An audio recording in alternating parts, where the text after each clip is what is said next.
ಫ್ಲಿಪ್ಕಾರ್ಟ್ ಅಂತಕ್ಕಂಥ ಒಂದು ಸಂಸ್ಥೆ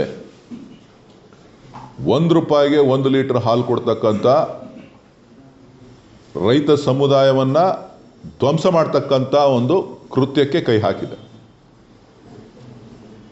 ₹1ಗೆ 1 ಲೀಟ್ರ್ ಹಾಲು ಹಣ ಮಾಡೋ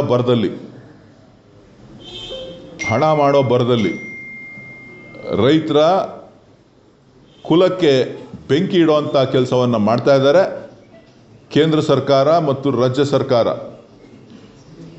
ಇದರ ಬಗ್ಗೆ ಗಮನ ಹರಿಸಿ ತಕ್ಷಣ ಇದಕ್ಕೆ ಕಡಿವಾಣ ಹಾಕಲಿಲ್ಲ ಅಂತ ಅಂದರೆ ಇಡೀ ರಾಷ್ಟ್ರದಾದ್ಯಂತ ಫ್ಲಿಪ್ಕಾರ್ಟ್ ಸಂಸ್ಥೆಯ ವಿರುದ್ಧ ದಂಗೆ ಏಳಬೇಕಾದಂಥ ಅನಿವಾರ್ಯ ಪರಿಸ್ಥಿತಿ ಬರ್ತದೆ ಅಂತಕ್ಕಂಥದ್ದನ್ನು ಈ ಸಂದರ್ಭದಲ್ಲಿ ನಾನು ಹೇಳಲಿಕ್ಕೆ ಬಯಸ್ತೇನೆ. ನಾನು ಇವತ್ತು ಮಾನ್ಯ ಪ್ರಧಾನಮಂತ್ರಿಗಳಿಗೂ ಕೂಡ ಇದರ ಬಗ್ಗೆ ಮೇಲನ್ನು ಕಳಿಸ್ತಾ ಇದ್ದೇನೆ. ತಕ್ಷಣ ಈಗಾಗಲೇ ವ್ಯಾಪಕವಾದಂಥ ಪ್ರಚಾರವನ್ನು ಮಾಡಿ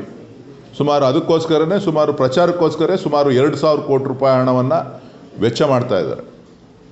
ಇಡೀ ದೇಶದಾದ್ಯಂತ ಆನ್ಲೈನ್ ಪ್ಲ್ಯಾಟ್ಫಾರ್ಮ್ನಲ್ಲಿ ಕೇವಲ ₹1ಗೆ ಹಾಲು ಕೊಡ್ತಕ್ಕಂಥದ್ದು.